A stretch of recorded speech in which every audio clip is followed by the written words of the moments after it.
Thank you for joining us today. My name is Rosie Levine. I'm a Senior Program Analyst for China at USIP. For those of you who are not familiar with the United States Institute of Peace, or USIP, we were established by the US Congress in 1984 as a national, nonpartisan public institution dedicated to helping prevent, mitigate, and resolve violent conflict abroad. Today's virtual panel discussion is jointly hosted by USIP's China and Nonviolent Action teams. It is titled Civil Society's Role in Navigating Authoritarianism, Advocating for Peace and Justice Amid Shrinking Civic Spaces. We have a fantastic group of experts joining us to dive into this topic. Across the globe, we have seen a rise in authoritarianism. According to Freedom House's Project 2021 Freedom in the World Assessment, fewer than a fifth of the world's population now lives in fully free countries. This is part of a longer trend of democratic decline and rising authoritarianism that has been underway for the last 30 years, which was further exacerbated during the emergency restrictions that characterized the COVID-19 global pandemic. When thinking about this trend, of the prevalence of new forms of digital surveillance and censorship, a very simple question one might ask is, what role, if any, can civil society play in non-democracies? Despite such challenges, civil society and citizen activists around the globe have found ways to carve out space and make change within authoritarian systems. Our panelists will draw upon examples from Asia, Europe, and Africa to help shed light on how this happens. Close examination of how these actors have found ways to influence policy processes can reveal a lot. We can learn about the adaptive capabilities, strategies, and tactics employed by civil society. And taken together, these examples can help us understand how the strategic use of nonviolent action can lead to policy and other positive social changes in contested environments. Beyond this, however, examining the role of civil society in non-democracies can also help us better understand the priorities and governance approaches of authoritarian regimes and offers other critical lessons for supporting civil society in these contexts. I'm pleased to welcome this expert group of panelists who each bring a wealth of knowledge from practitioner and academic perspectives to help us tackle this very rich topic. To moderate today's discussion and introduce the panelists, I'm delighted to introduce Florence Nakazibwe, Senior Legal Advisor for Africa at the International Center for Nonprofit Law, ICNL. At ICNL, Florence oversees regional and thematic projects targeted at addressing civil society, legal environment issues, and civic space protection, as well as fostering capacity for government actors, civil society organizations, and regional institutions in Africa on civil society law reform and applicable norms. We are delighted to have her today, and she will introduce the rest of our panelists. Florence, over to you. Thanks. Thank you, Rosie. It's a pleasure to be here. Greetings to you all, and very welcome. The topic of authoritarianism is a topic that cannot be overstressed, given how it is increasingly creating an existential threat to democracies around the world.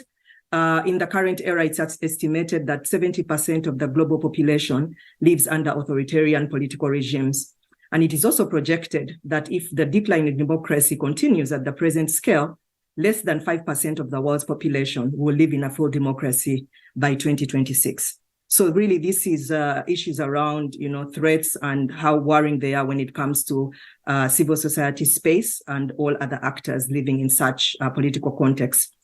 The ongoing backlash against democracy as a result of authoritarianism is characterized by a pronounced shift from outright repression of democracy, human rights, and civil society activists and groups to more subtle government efforts to restricting the space for civil society organizations, especially democracy assistance groups, to operate.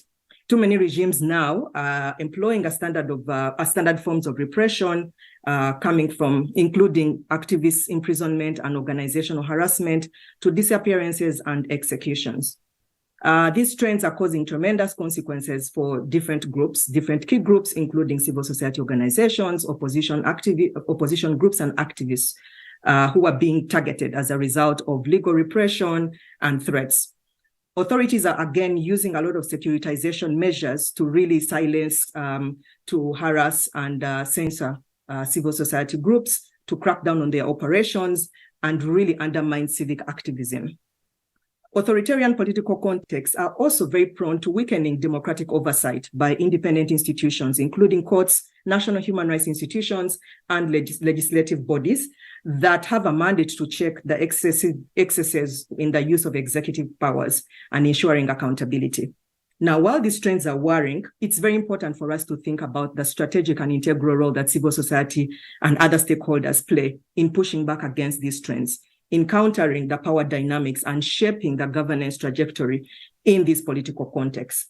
So I'm delighted to facilitate and moderate this conversation with a panel of eminent speakers and experts who will help us dig deeper in the trends that we are seeing across the globe and what strategies these groups are using in sort of pushing back and influencing their space.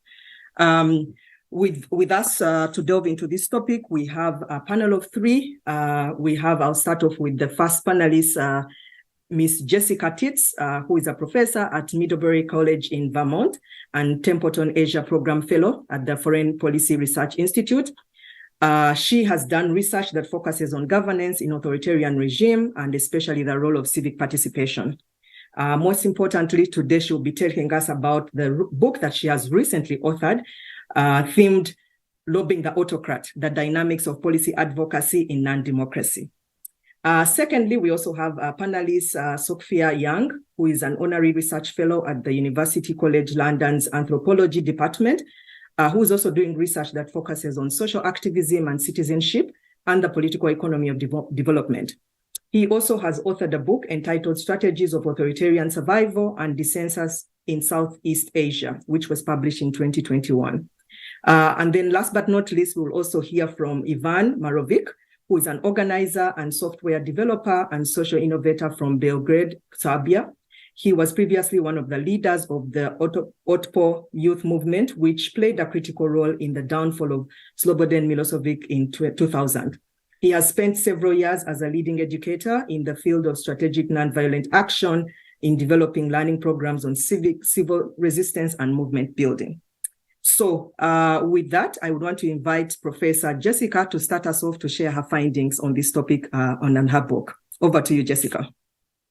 Thank you so much, Florence. Let me go ahead and share screen so that I can show everybody a few images from the book that I think will be helpful. So this is a book that I published with Max Romping, and what we wanted to do was, in political science especially, but just in the dialogue about authoritarian regimes, mostly what we see is that people focus on the institutions like the party system or elections, manipulated elections. But mostly this is a story of elites who have power. And citizens or civil society are usually seen as just sort of passive takers of elite repression until there are protests. So there are no citizens that we really talk about, in Egypt until there's an Arab Spring. And so what Max and I wanted to do is we wanted to correct this, because for practitioners and for researchers who study civic mobilization and civil society around the world, we know that in authoritarian regimes, there are everyday cases where citizens are lobbying the government. And in a lot of cases, they're actually winning policy concessions. And so what we wanted to do is bring that everyday advocacy in authoritarian regimes back into our discussion. And so we brought together a large group of other scholars so that we could have a range of other cases. So we have, China's the most authoritarian example, all the way up to Montenegro as our most democratic example. And then countries like Turkey's moving around a little bit, becoming more autocratic over time. So these are the range of cases then that we use in the book. And what we try to do is we take a well-known life cycle approach that's used in democracies. This is basically how civic organizations, lobbying groups form, how they compete, how they advocate, and then how they win influence. And so this is commonly used in research in democracies. And what we wanted to do is study the same life cycle inside of authoritarian regimes to see what's different and what's the same. So what's the same just for lobbying across the board versus what might differ because of the regime type?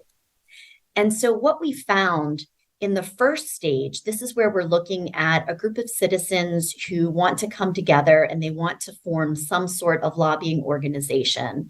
And so this is where they're mobilizing. So they are registering, they're looking for volunteers, they're looking for staff, they're trying to get initial funding. This is that very first stage. So as these groups are trying to enter into the policy space, what we see inside of authoritarian regimes is that there are fewer groups that are allowed to complete this process, and they're usually smaller.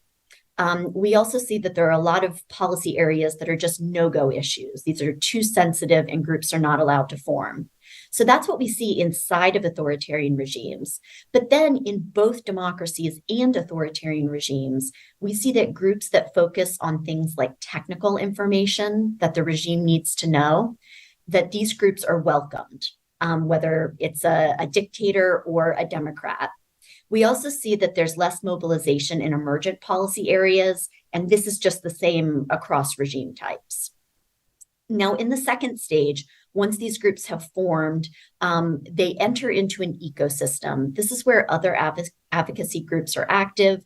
And so what they're trying to do is they're trying to compete based on their ideas for projects, for funding, for policy influence. In this ecosystem, what we see is that in authoritarian regimes, we see that there are fewer groups. We also see that groups they tend to be clustered in certain policy areas and not diversified across all policy areas. That's probably expected. What we see that's a really interesting outcome, though, is that in authoritarian regimes, there are essentially two ecosystems where you have regime loyalists and then you have opposition communities. They're in two different ecosystems and they're not competing with each other for funding or policy influence. So they're competing inside of their ecosystem, but not across. Now, compared to democracies, we also see a lot of similarities. So we see that groups compete on different ideas. We also see that they have different resources. And so that's similar to democracies. Now, in the third area, this is where groups have already formed. They're already competing in an ecosystem with other lobbying groups. This is where they have to decide what their advocacy strategies are going to be. In authoritarian regimes, what we see are that your political resources really impact your strategic choice. So this is, how close are you to policymakers? What sort of access do you have? Do you have any sort of political protection? We also see that in authoritarian regimes, most advocacy groups aim for lower levels of government. So rather than, approach the national government, they're usually trying to win influence at local government. It's just easier to access these policymakers. Now, what we see that's the same in democracies and authoritarian regimes is that oftentimes strategic choices are being determined by resources that are inside of the group. So this isn't the external political environment, but this is simply what sort of resources and skills the group has access to. Also, interestingly, is that we see that outside lobbying tactics, using strategies like media strategies, social media strategies, that these are really prevalent in both democracies and authoritarian regimes. And that doesn't differ by regime type. And then in this last stage where we say, are these advocates actually able to influence outcomes? Are they able to win their battle for policy influence? What we see is that in authoritarian regimes, that they are restricted to non-sensitive policy areas. Again, there are no-go policy areas in which groups simply can't influence the outcome. However, we see that for regimes that are focused on performance legitimacy, this could either be economic performance or democratic procedures like holding elections, even if they're not necessarily all that competitive. In those types of regimes, we see that these advocacy groups can actually have a lot of influence. Now, when we look across authoritarian regimes and compare them with democracies, we also see that whenever there are elite divides, so where the elites disagree about what the policy should be, this gives advocacy groups entry into the policymaking process so that they can supply this expert information that might help one side, win over the other side. And we see that regardless of regime type.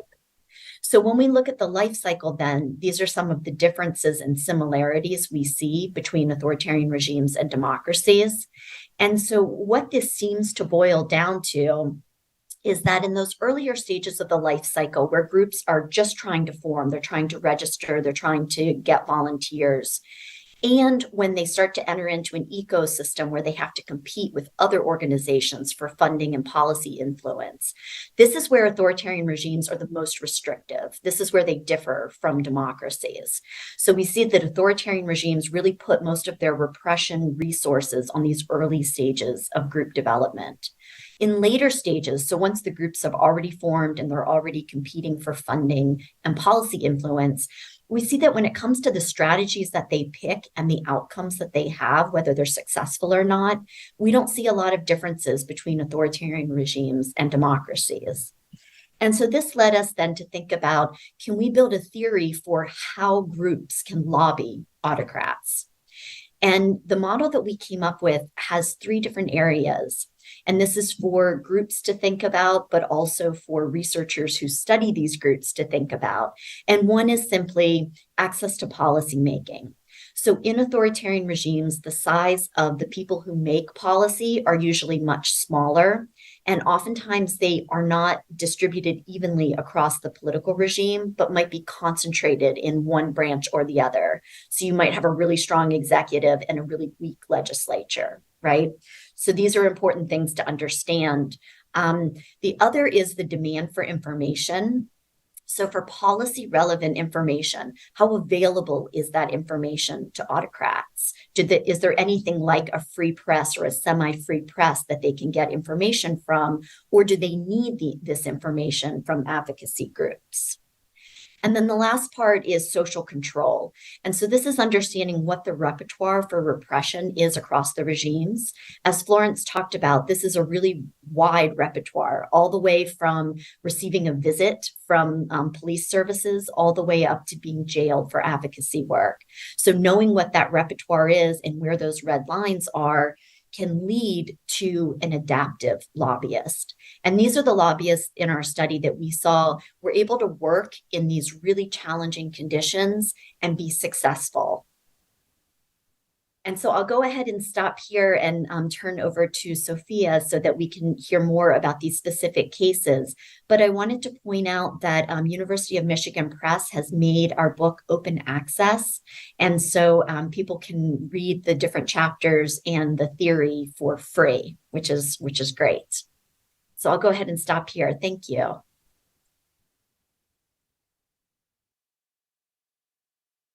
Thank you, Jessica. Over to you, Sophia, please.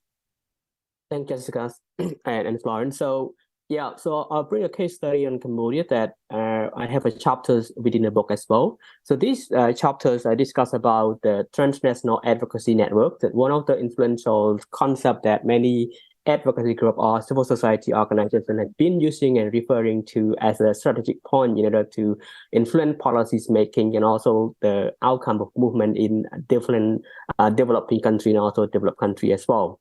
So draw on the case Cambodia. So transnational advocacy claimed as in one of influential that can connect between the global north and global south, or can be the west and other developing country in that, especially in the context of human rights and environmental protections like that. So the case of transnational advocacy become privileged because of the recent globalization and also democratization of smartphone as well as social medias that linking to the networking of the information, as just mentioned about how it is important in terms of data and information to frame the policies making like that. And it has enabled group like connection from one group to another to respond to human rights as well as environmental protection issue. So this often called like in the scholarly work that calls boomerang effects. That means the group that with the weak resource and powers like that can also connect with the international with resourceful person that compete each other to provide advice as well as to leverage influence from the outside of the country and to influence policies making in the countries like that. So, but many people have have been talking not a lot about the context where the regime has been named as like autocracy, as well as the regime has been named some sort of like a hybrid context as one. And not many have been discussing about what we call the nationalism and also sovereignty. When we talked about the authoritarianism as well, autocracy and authoritization, one of the key issues that has been raising for them is that they have to protect their legitimacy as well as the sovereignty. So the influence by the international or foreign agent tend to be considered as the domestic influence intervention that can lead to some sort of like a regime change or demobilization of regime in that context like that. Yeah. So autocrat always perceive that international and intervention and support from international actors undermine their national sovereignty or when attempt to democratize their regime like that. So local interests with a strong link to transnational advocacy network may face a lot of challenge in this context, especially when it comes to whether they can ensure how to navigate this to ensure the effectiveness in terms of policies making and also influence policies like that. So the book, the chapters that I draw on the movement of environmental protection, again, the hydropower development in Cambodia, where the dense forest will be unleaded and also the biodiversity will be destroyed in that context. So a group of local initiative called the Mother Natures using that kind of approach with a lot of commitment from the international support that come to that kind of context. So by working together with the local community as well as international actors, using different social medias like that to influence that kind of movement. So as you know, Cambodia is one of the hybrid regimes where electoral system has been in place and used to legitimize the ruling system. The election is held regularly, but the regime and the government has not been known or has been known to the scholars and advocacy group as like electoral authoritarianism, or the regime that we call like regime with active, we can say semi-democracy, hybrid democracy or anything like that, or electoral authoritarianism as well, or some sort would say autocracy. So recently, a lot of scholars as well as practitioners has named it as autocracy because the leader has been there for more than several decades, regardless of recent transition of power. So the country actually depends on a lot of foreign aid and also trade in order to develop the country. And as a result of that, they use it as in order to legitimize how the country are being governed like that. But they are very resistant to the context what they call foreign intervention, because even though they depend on foreign support, but they resist to any ideology that can be very contradictory to the regime governance, something like that. So in this context, so how the civil society group or advocacy group that I mentioned above navigate themselves through this process. So we see at the beginning, there's a rise of like repression on the civil society as well as the Mother Nature group that try to protect the community from being affected by the dam constructions like that. So one of the key founder of the leader were actually banned or forced into living in exile. So that means it indicates the sign where the international foreigners that working in the country become very sensitive to the country like that because of the regime is moving toward some sort of authoritarianism that can also create any adverse impact to the regime like that. So what happened to those people, especially the local activists and also civil society that has been working collaboratively with the international actors like that. So in that context, we found that in terms of like the local activists have transformed themselves from the structural based organization into individual citizenship who actually claim the right of citizen based on the law prescribed, like the Cambodian constitution saying that every citizen has a right to protect or to participate in that. So from the structural organization to the individual base to avoid some sort of repression that can be happen because can be accused as the agent that actually brought ideology from international into the local for the aim of like demobilizing as well as democratizing the societies like that. So through social media, these like individual activists plus other support from very limited from the international actors So the international actors is now moving themselves away, but the local one have played a very important role to mobilize support from the local community, as well as through social media. They leverage some sort of participation from youth society that pay a lot of interest to the protection measures and also natural over there.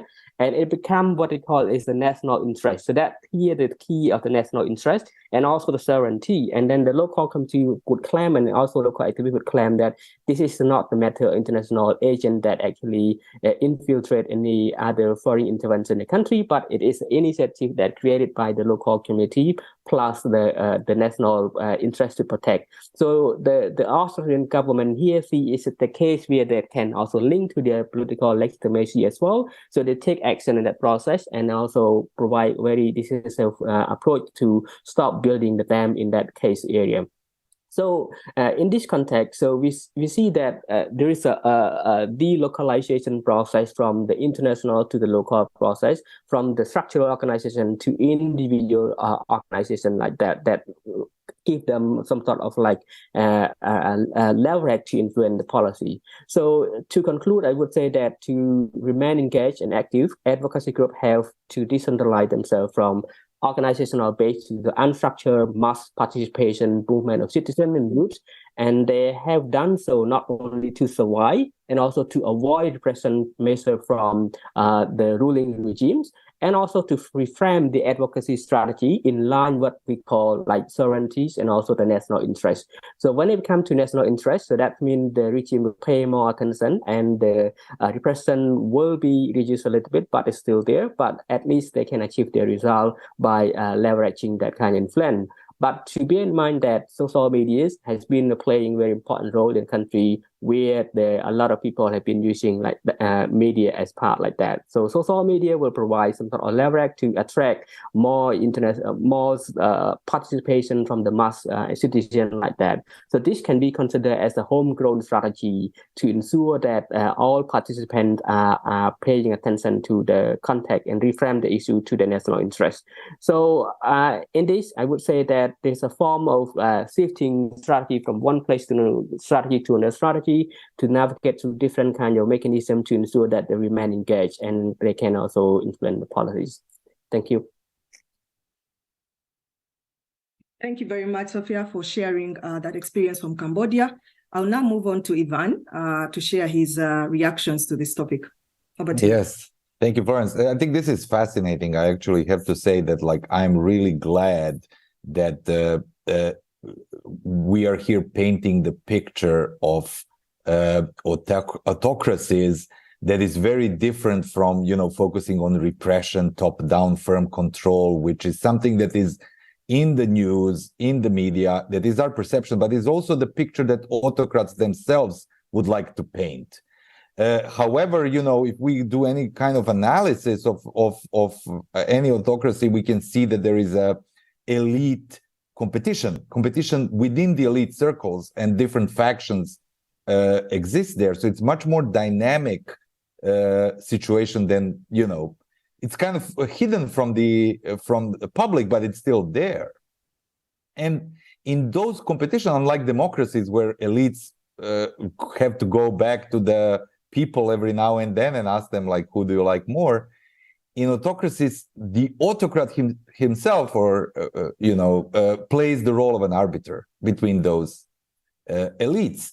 And as long as they don't question the role of that arbiter, this competition can take place. And I think, like, the idea of lobbying the autocrat, at least how I see it, uses that feature of autocracy, that as long as the power of the autocrat is not threatened, some of the, how shall I say, demands, some of the ideas and some of the policy, how shall I say, can be even adopted and implemented.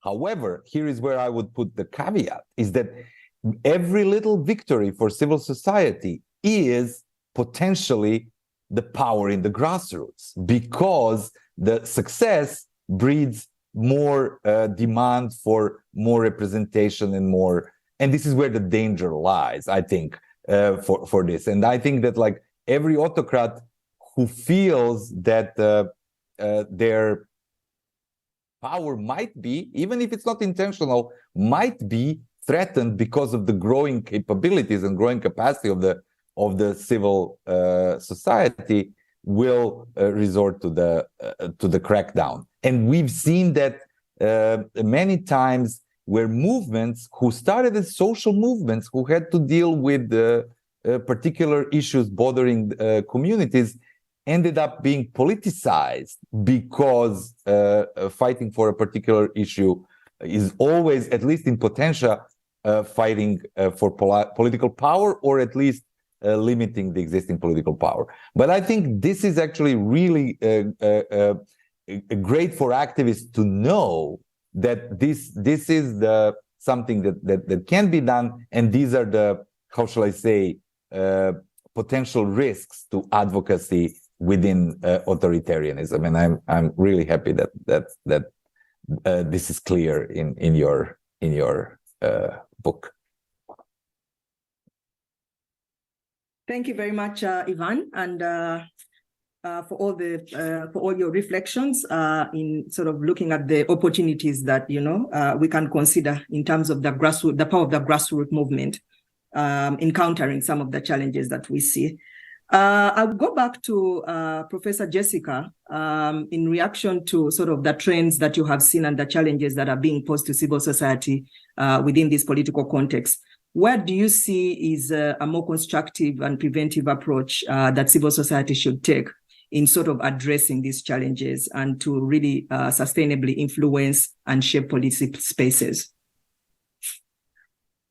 Yes, I mean, what we see in all the different country case studies that we look at is that it's just a challenging environment. So there's no one right answer. What we tend to see is that the groups who are most successful are the ones that are best able to adapt. So rather than sort of picking one strategy, that they're able to use different strategies as they can.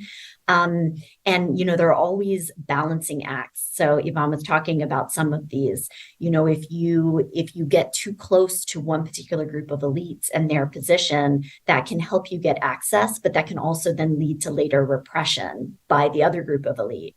And so what we see in a lot of the case studies is just this adaptive lobbyist, this sort of balancing act between these different areas. We do see that the groups that are most successful tend to try to base themselves somehow on the claims of legitimacy that the regime makes. So let's say that it's a regime that, really talks a lot about performance legitimacy, like economic growth. The groups that we see that try to link their issues to that particular issue usually have more success. And then they just have to be very careful about how they propose that issue. But as Sophia was talking about, a lot of times using a media approach and trying to mobilize people and mobilize public support for the issue, that works really well. So I think oftentimes in democracies, we think, oh, you shouldn't draw attention to your cause because you'll be repressed. But if you don't draw attention to your cause, you won't have any influence. And so, again, there's that balancing act between you want the attention on your particular issue, but you want to make sure that you stop when you need to and switch tactics. So again, it really comes down to adaptation and being able to quickly adapt. That's probably not a very satisfying answer in that there's no one right way. It's not like a formula exactly. But what we see is that groups that are able to adapt and understand the information needs, how to access policymakers, and then how to navigate that repertoire of repression, that those are the most successful groups. Thank you, Jessica. And I totally agree with you. It's really about knowing very clearly what the context demands. A lot of these are very dynamic contexts, and the players, the power dynamics tend to shift a lot. So knowing when to, play the right cards in such contexts is very critical.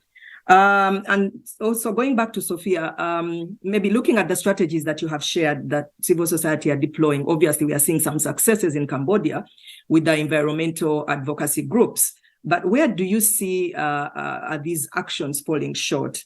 And what more needs to be done to sort of ensure that these interventions are transformative in terms of the policy advocacy outcomes? Thank you, Florence. So I think there are many things that we can think in terms of how advocacy group and also civil society as well can play the role in this context. But one thing that I would see that, I mean, advocacy, when we talk in the developing country, especially in authoritarianism, something like that, it's more a project of democracy project by the Western country, would say something explicitly. I mean, a lot of international donors, international advocacy group have paid a lot of money through grant making, anything like that, through the developing country. So one of the things, the civil society in the local level, it own has challenge as well. On one hand, how to ensure that the result being discussed with the international donors are going to be addressed. On the one hand, they have also need to navigate themselves through repressive measures that they are going to face. You may have known a lot of like local civil society activists have been suffering a lot because of their challenging their devotion to achieve the outcome what they have been planned. So I think this is what we should think about when it comes to the strategy as well as the connection between the international actors and also the local actors. To understand what their identities and to understand what their resource and technique that we can use is also the key thing that the international actors and also the local actors need to work together to make sure that how everyone will play their own role and also play in a more safer way like that. The only thing that we can see here, adaptation, as Jessica mentioned, is the strategy that you can do. If you go a lot in terms of confrontation, then you face a lot of repressive, and then it can be cost up to life-changing, for example, or cost to life that can be a devastation approach that you would see in that context. So this is what we think, adaptation and navigation through different channels, even through different elite in order to negotiate that process is also the key thing that they should do. In terms of innovation, I would agree with Evan saying that media has been playing a very important role, but I mean, in theory of like social movements like concession and repression, they always come together. The government as well as the ruling regime would say that if you concede a lot, what's happened if the mass mobilization will take strong action to demand for regime change? If you concede a lot, people will get demand more. If you concede less, it's okay, like that. If your people concede a lot and then there's going to be a lot of demand, then there will be a lot of repression from the government or to curb any kind of action that can put the regime at risk. So this is what the thing, so that the play role between like concession and repression is still there for debate in that context. So as I did say in this context, for the case Cambodia, maybe some other country as well, when it comes to authoritarianism, even in China as well, we're talking about the nationalism and also sovereignty. No one can touch my country unless I have to say so for the rulers or the country like that. So thinking about national interest, how you build nationalism in the issue that you are talking about, and also how to ensure sovereignty as context as well. So then you can buy it in the opinion as well as influence from the elite as well as the ruling regime. So that will consider some sort of innovation of thinking as well, that not many of transnational advocacy network and also the international donor has been talking about that. Thank you. Thank you, Sophia, and really just echoing the need for diversifying, the different, actors that are involved in this process. And I think even listening to you all, that you hear a lot in authoritarian regimes is the notion of political manipulation. And this manipulation cuts across not even just with the elitist groups, the diversion, that Jessica talked about, where you have the sympathizers and then the opposers within all in the sector. And that really then undercuts on the collective voice that you would expect from that. But then even with the grassroots, as Ivan mentioned, there is power there. But we also know even during election processes, they are all very prone to manipulation. And in a way, they also undermine the outcomes that you're expecting, even though they play a distinct role in responding to these contexts. So just moving on to Ivan, of course, aware of your experience in movement building, which is still a very crucial way in pushing back against these authoritarian regimes. What do you see as the role and the future of movement building, and how can we really construct alliances, across, the global South and the North? Yes, thank you for that question. I think it's, how should I say, it is already like in our discussion so far, we kind of tie issues that communities are concerned with and that they are pushing for, with the questions of power and how power is distributed in the society. And so what we've seen throughout the 20th century and in the early 21st century especially, is that social movements are the main vehicle for ordinary people to engage in politics. And that is true regardless of the political system. So in the more stable democratic systems, we do have social movements, and we see them changing not just behaviors, but also attitudes and policies. But we see the same happening in more closed societies, in authoritarian and hybrid regimes. The reason for that is that people, especially, as I said, in the 20th and 21st century, and the research has shown that, are choosing civic mobilization, tactics of nonviolent action, and movement building as the form of political engagement, partly because institutional frameworks don't respond to their needs and they're rigged, and partially because, and the research has shown, nonviolent action proved to be far more successful and far more effective than violent action. And I'm currently heading an organization, International Center on Nonviolent Conflict, here in DC, and we've supported research that showed that nonviolent movements are twice as effective as violent movements. And even in the last 15 years, when the effectiveness of nonviolent movements plummeted, and there is a reason for concern, the effectiveness of violent movements plummeted even more. So in a sense, it's still the only game in town.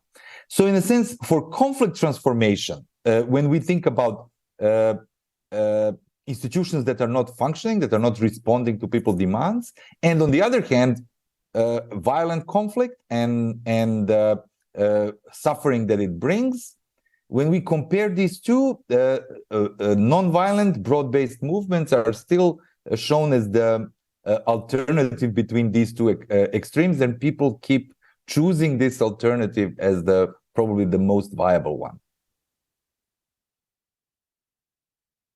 Indeed, a good point of note to end on that, the importance of nonviolent action, even as we are fighting severe repression from autocratic regimes. There is a question that we'll just move to the question from the audience. There's one question to Jessica. Could you talk more about the competition you see between civil society groups, and what are the causes of this?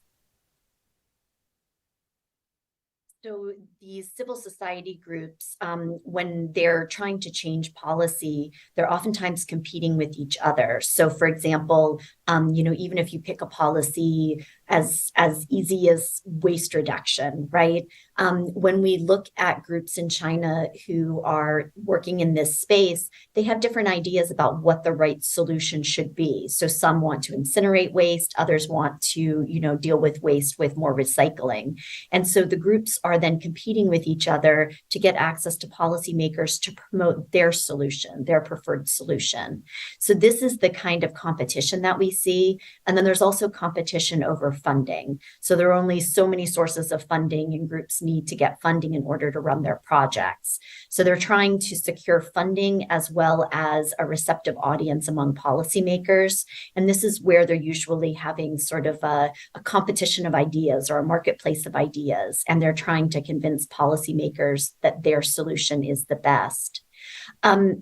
Florence, I don't know if it's okay if I refer to something that Ivan was saying a minute ago. Is that okay? Please. Okay. Please. He just brings up such a wonderful point about how civil society can work inside of authoritarian regimes to help reduce conflict. And so one really interesting case that I've seen in the environmental movement is that a lot of these groups have had to move closer to the government. They've had to take on a lot of government service contracts contracts and worked directly for the government. But what's really interesting is that even though they're working for the government, they're still bringing their values into that process. And so they're taking regulations that the central government has asked the local governments to implement into their work process, but the local government doesn't have the technical capacity to do that. They don't know how to do it. So they're hiring these environmental groups to do that work for them as consultants. And what they're doing is they're writing in processes like public comment periods and town halls and all sorts of access channels for local citizens to bring their complaints to the local government. And these channels didn't exist in any formal way before. Now they're being written into the laws and regulations that each time before you approve a permit, you have to hold an open period for citizens to come. And so I think that that's a really interesting point, which is, even in authoritarian regimes, to survive, these groups might have to work for the government, participate with the government, get close to the government, but it doesn't necessarily mean that they're giving up their autonomy and their ideals. In some ways, they're just showing that adaptive characteristic so that they can promote their ultimate goals.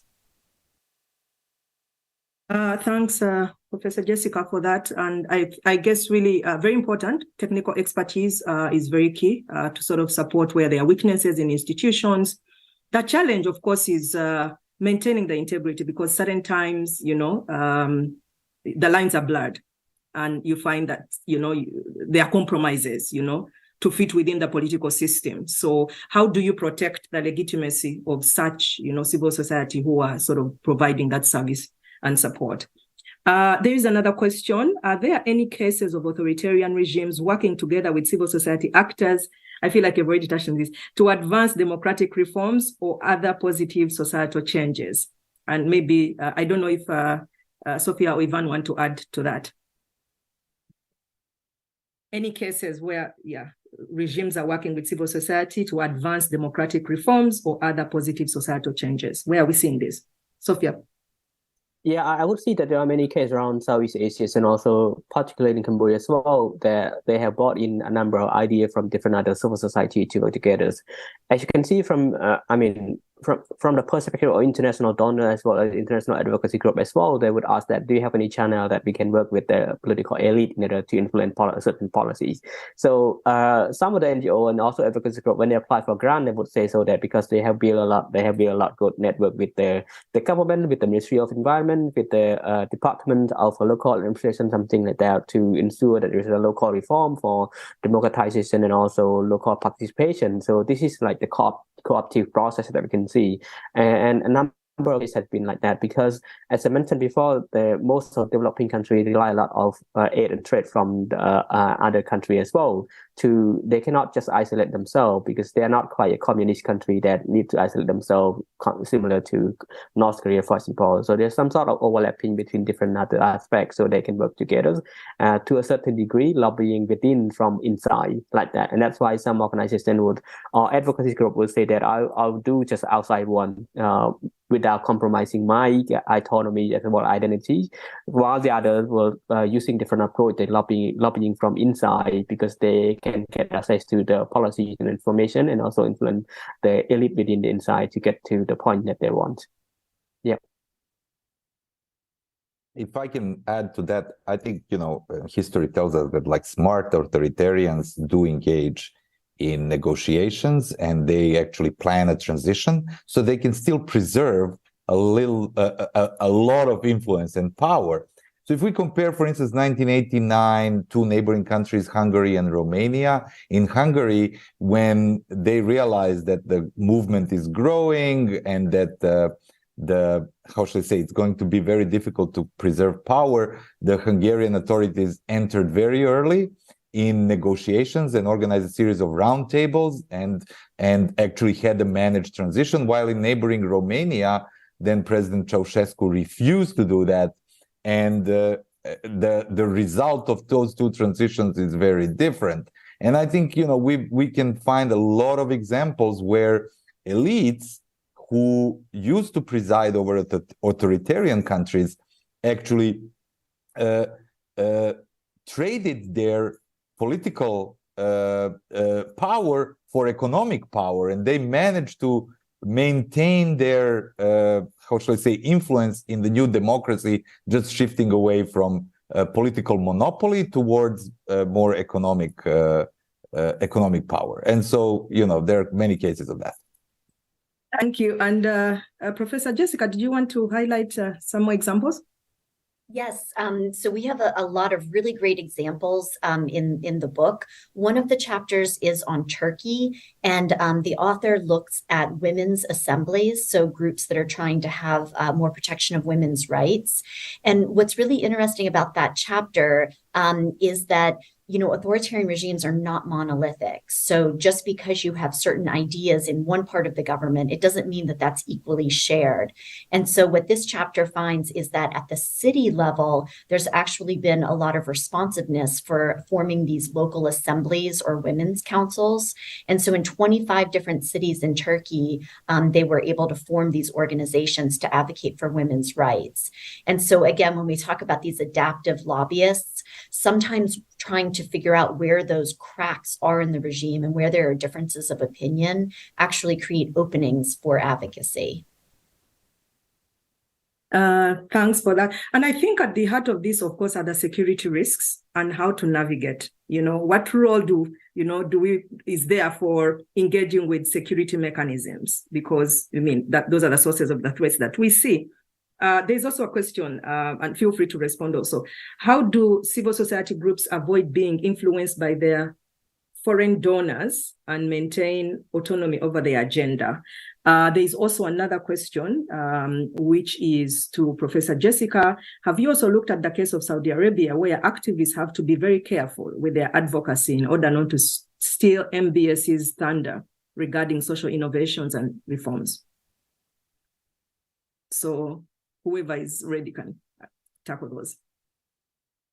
I can answer the Saudi Arabia question very quickly because we didn't look at that case actually, so I can't speak directly to it. But we did look at a number of cases where there is severe repression. So for example, a lot of the people that I've interviewed in my research studying civil society in China are in jail for life sentences. And so in those regimes where we do see active repression, what has been interesting for me to study is that it's not that there's any sort of foolproof way to avoid repression, but oftentimes the repression is the end instance, right? And so there are actually a number of repertoires of repression that happen before that stage. And so for a lot of groups, normally what happens is there are other interventions first. And then the group is sort of making the choice whether to continue with that work in exactly the same way, or if this is one of those moments where they adapt.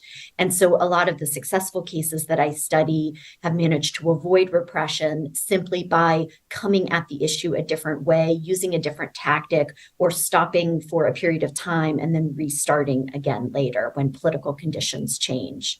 So we don't have a case on Saudi Arabia, but we do have several cases on fairly authoritarian regimes with a lot of repression. Thank you. And Ivan or Sophia, do you want to address the civil society? Mm-hmm. Yes, let me, how should I say, just go back to, the source of power of if we don't look at civil society as a collection of small NGOs that are like each of them dealing with like a particular issue and are highly professionalized, but if we look at the civil society as a vast array of informal networks and potential for social movement, if not an existing social movement, we can see that the source of power is in people and their participation rather than financial resources. And so smart social movements and civil society organizations that were part of them were wisely using funds, both locally sourced or those that were acquired from international donors. But they were using them wisely, but they were not relying on them. They were relying on building that participation of citizens, and this is actually what kept them independent and at the same time accountable to the communities that they were representing. And that's why it's called people power, because the source of that power is people.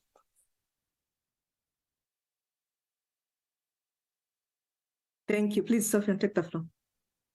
Yeah, I just want to add on Iran in that process. I mean, when it comes to social movement, of course, we can claim as independent because social movement can be mass, can be a variety of things that come up, or people can come to the street without identify themselves as part of any organization. But when it comes to the advocacy group, it is a specific civil society that tend to be fed by different resources, something like that, in that context. So I think to avoid to being labeled as a foreign agent or foreign intervention in developing country, I mean, one of the key things that you would say is about identifying yourself, identity. So identity will play a very important role in this context to label yourself as an independent person or something like that link to the context like that. And majority of the country that work, that civil society that work in the country where authoritarianism are playing role, for example, in the context of China, something like that, and also in other Southeast Asian as well. So working together to lobby the policy, because the agenda setting is not always a very independent and very critical of the policy, but also working along with the policy that's been built or endorsed by the government. And then the civil society using that rhetoric in order to lobbying from inside is also the key thing, that to make sure that there is no challenging issue when it comes to foreign intervention, and also as label as like the one who actually looking for change of the regime within the country by the foreign donors in that context. Yeah. Thank you. And I'll take it back to Professor Jessica. I just wanted to pick up on what Sophia was saying about so a lot of these organizations, they need to make sure that they're understood as a domestic group, right? And that they don't have any international ties. But I also want to say that, you know, the work that ICNC does, ICNL and USIP, Ford Foundation, a number of other international organizations, the work that you all do for conflict transformation and talking about the power of civic participation, that work is still really important. So a lot of those leaders, they have been trained or had capacity development exercises through one of these organizations. And even if they haven't had direct training, oftentimes they're using models that they've learned about in your research for their work. So they oftentimes do have to maintain sort of a division between I'm a domestic group and I don't have international resources. But even if they don't have direct funding, they're learning from the international and transnational community. And it's such an important resource. So thank you for all of your work. Thank you all. Really just to help us appreciate the prevailing threats that authoritarian regimes are posing to civil society and other stakeholders, and echoing the need for collective nonviolent actions and solidarity, which is not just local, but also international, looking at the diverse roles that different stakeholders play, including grassroots and the people power movements that we are seeing across the world. I also want to highlight that legal restrictions are a significant tool that is really, really emboldening autocratic states. So efforts for influencing norms and legislations that are protective of human rights and civic space is definitely very critical. And of course, highlighting the important role that ICT and digital tools and platforms are playing in sort of equipping civil society in responding and pushing back against these regimes. And so as we sort of come to a close, I want to invite each of you to share your wrap-up points. I will start off with Ivan and then Sophia, then we'll end it with Professor Jessica. Thank you very much. I just want to kind of, how should I say, build on what Jessica said earlier, that like this education and models and more general like skills are something that is really important, and that, you know, even with or without resources, even in adverse conditions where, you know, not much can be done, a closed space, you know, the appropriate skills can actually get people a long way. And I think this book also shows that, like, you know, through lobbying autocrats, which is kind of also one skill, we can achieve a lot, even if it doesn't look like that, judging from the kind of how autocracy looks. Thank you, Sophia. Yeah, I think in the context of lobbying autocracy, in that context, there is no one size that fit one approach that can fit all the objective in that context. So the cycle that Jessica mentioned during the presentation, so there's a movement around from one cycle to another cycle. If one approach doesn't work, then we'll go to the cycle of the approach that they are exploring in that context. So working together with not only with the context of like networking internationally, but also locally also play an important role as well to understand how advocacy and also lobbying approach can be working in a more effective ways in that context. Thank you. Thank you. And Jessica, in a few seconds. I just want to say that doing this research has shown me, I guess, a ray of hope in that even though we're in this age of authoritarianism, there's this powerful promise of civic participation where people are changing policies and advocating for what their community needs, and sometimes even pushing back against authoritarian rule. And so I think we should all study and focus on this particular thing. Thank you very much. Thank you all. And just to say, there is a light at the end of the tunnel. So thank you all for sharing your thoughts. And to the participants, we hope these reflections have been engaging. The discussion should continue for sure. And we thank you all for taking the time. We thank USIP for hosting us today. It's been a wonderful opportunity to really just hear and participate. Thank you all and wish you all a good day.